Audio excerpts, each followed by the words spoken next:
That was the order. Nothing about tactics. No warning about proportional response. Just two words, coded through the dead channels, blasting into Commander Varencade's implant like a knife between neurons. His pupils dilated to gun barrels, his hand flat against the control slab. The warship Gravemind, born of Earth, shook herself awake like a beast scraping rust from its bones. Outside, the void boiled with broken fleets. Dominion cutters split down their spines, vented atmosphere into nothing. A Ra-Tesh dread carrier, bigger than a city, tumbled gut first into a gravity sink, its crew too dead to scream. And in the heart of it, Cade's ship stood untouched. Illegal to exist, unstoppable to deploy. All systems off the chain. Lyra Salk, weapons lieutenant, voice sharp as a slit throat. Fire status? Cade's throat felt stripped raw. Every gun hot. Every tube loaded. Every rail primed. Just say it. He didn't. He couldn't. Not yet.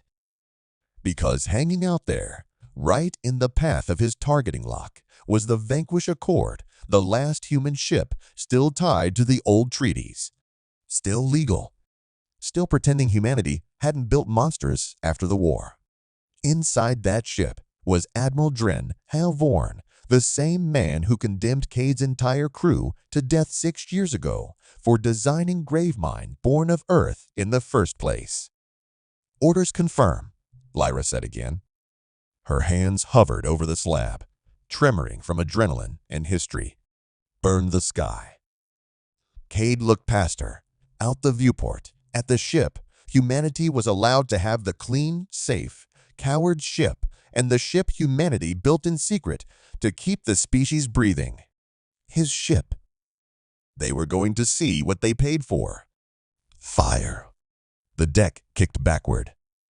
Every rail cannon spoke at once, a choir of thunder vomiting steel through subspace.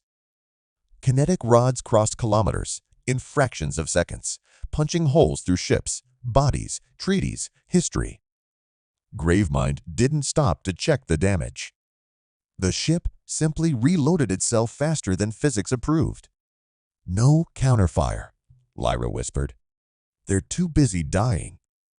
But Cade wasn't watching the Accord anymore.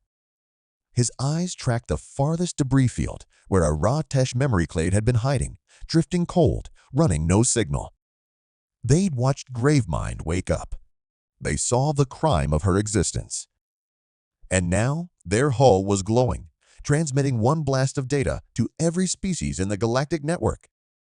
Humanity built a warship too powerful to be legal. Every weapon in the sky went dark.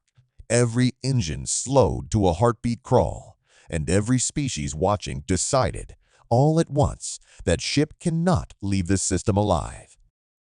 Contacts multiplying, Lyra said. They're hailing. Cade leaned forward. What language? Every. Single. One. We knew this would happen, Lyra said, voice low, hands clenched on the slab like she could choke it into silence. Build something this strong, and the whole galaxy comes to put it down. Cade didn't answer. His pulse beat in his throat, louder than the alarm spilling down the bridge.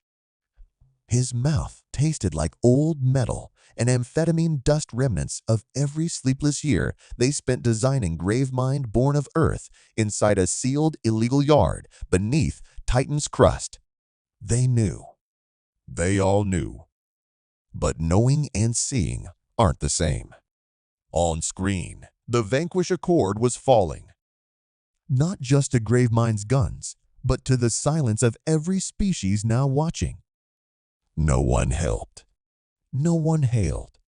The last legal ship under humanity's flag was cut adrift, forgotten before the fire even cooled. Cade's gut twisted. Not guilt. Not remorse. Just the black hole feeling you get when you realize there's no way back. Multiple fleets inbound. Kareth Yao, Tactical ops, skin grafted with neural silver to run the arrays faster than thought. Ra-Tesh core ships. Zavith swarms. Even a Dominion Vault Keeper. All of them broadcasting one demand. Lyra swallowed. What demand? Yao's smile was bloodless. Surrender the ship. And the crew. Cade's laugh came sharp, humorless. We built a ghost ship to survive extinction. You think we built it with a white flag? He didn't wait for answers. The crew didn't need one. They weren't here to win a war. They were here to outlast the end of one. Full power to the kinetic screen, Cade ordered. Triple layer. Overload if needed. Triple? That'll burn through the lower deck's reactor conduits in 6 minutes, Lyra warned. Good. That's 5 more than we need. He slammed his fist onto the emergency lock slab, activating the Black Vault protocol, an illegal cascade buried so deep in the ship's core that even the design team swore it was only a myth. Every unessential corridor, every secondary hull section, every human space that wasn't actively keeping them alive, vented to vacuum.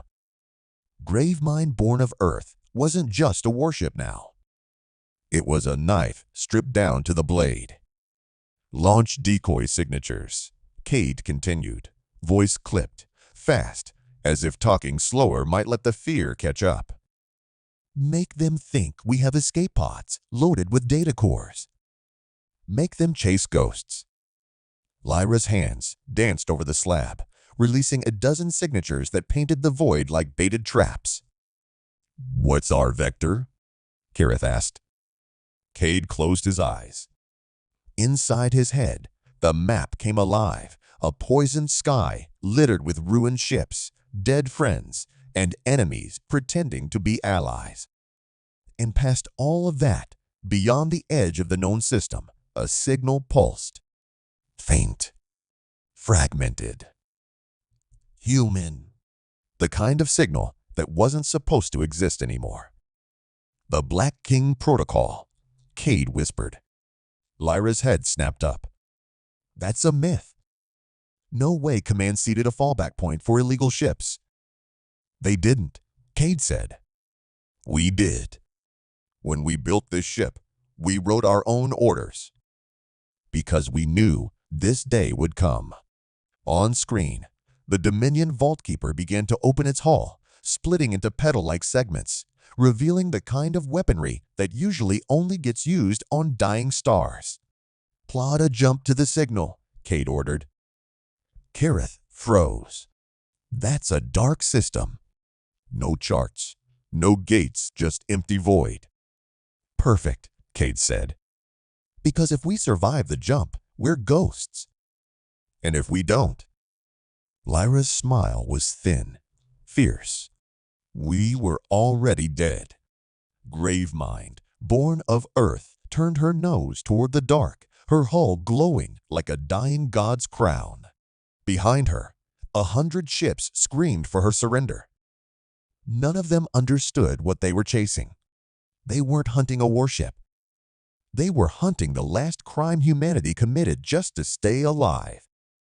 Kareth's fingers ghosted over the nav slab, but his eyes stayed locked on Cade. Not the way a soldier looks at a captain, but the way a co-conspirator watches the man holding the detonator. You knew, Kareth said, voice low, just for Cade's ears. You knew the Black King signal was out there, even before the war started. Cade didn't flinch. Of course I knew. I helped write it. The ship jolted, shields flaring white-hot as a Ra-Tesh lance grazed their aft flank.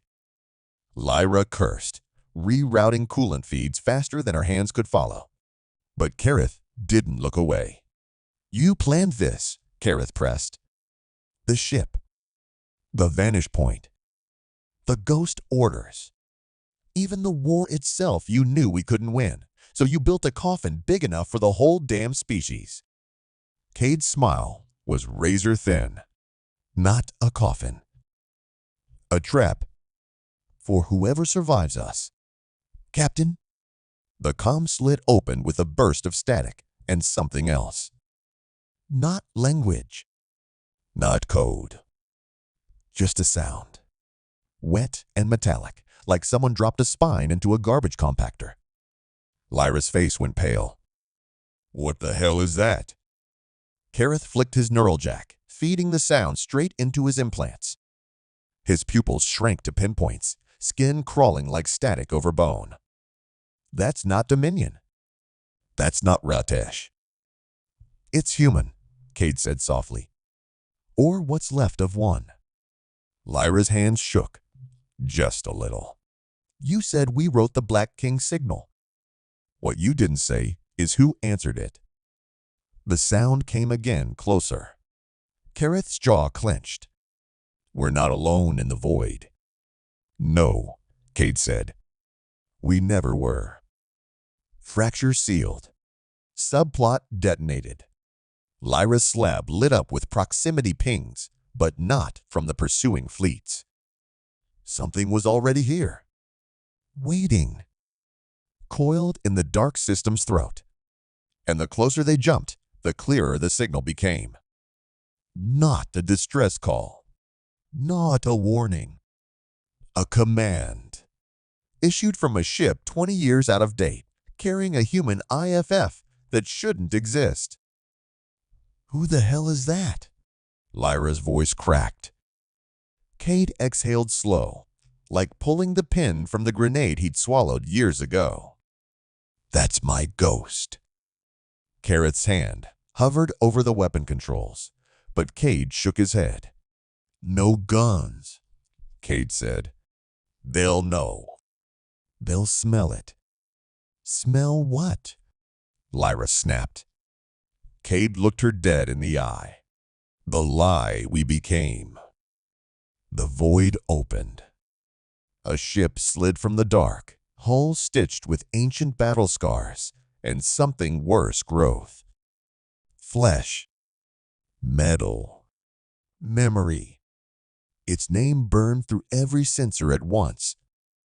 USC INDOMIT, a BLA. Kareth whispered the name like a prayer or a curse. That ship was destroyed at Pharaoh's Rift 22 years ago. No, Cade said.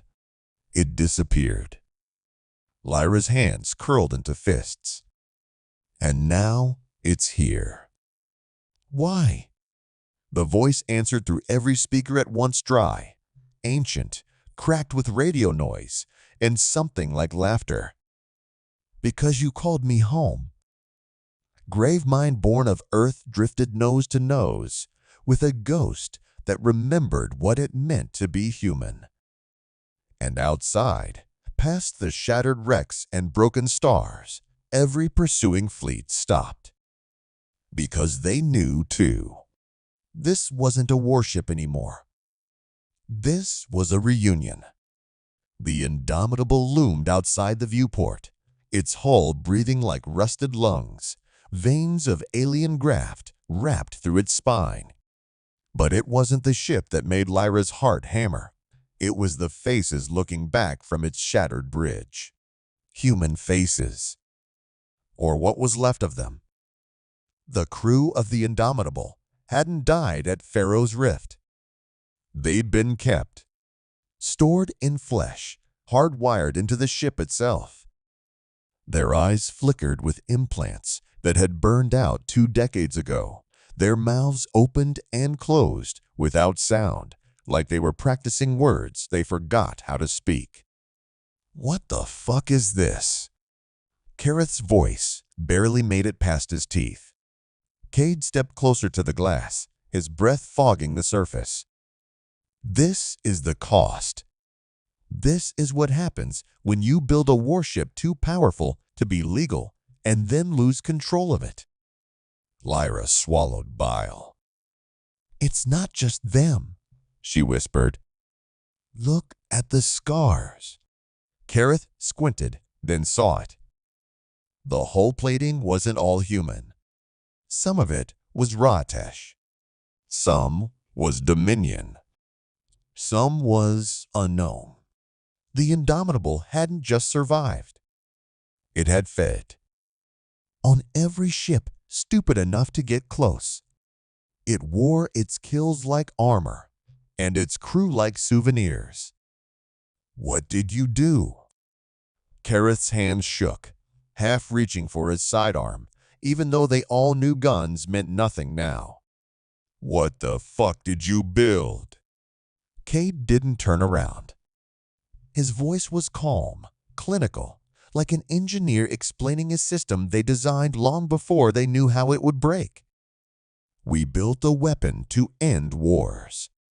The problem was, we gave it a mind. Lyra's console screamed incoming transmission. No encryption, no language. Just a burst of ancient mission logs, corrupted comm chatter, and one intact message stamped with Cade's clearance code. Lyra played it. Static. Then, Commander Cade. This is Captain Vex of the Indomitable. If you're hearing this, it means you're standing where I stood. Making the same choice I made. Don't. There's nothing left ahead but us. And we.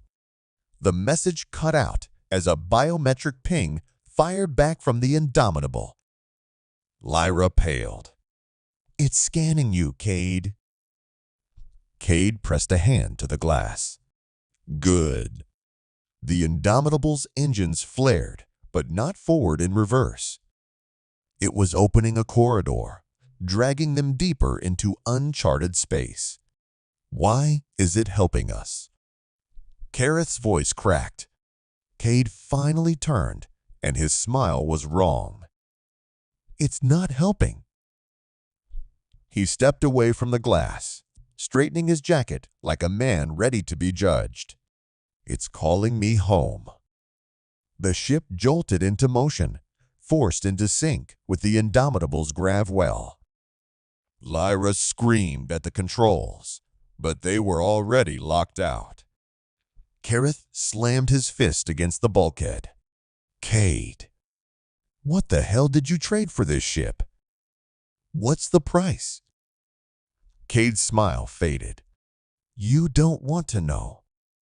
The screen flickered 2 words, written in old Earth code, flashing over and over again. BLACKHARVEST.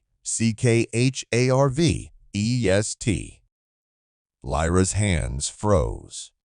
That project was classified, buried decades ago. Kareth's skin crawled. What is it? Cade's eyes locked with his.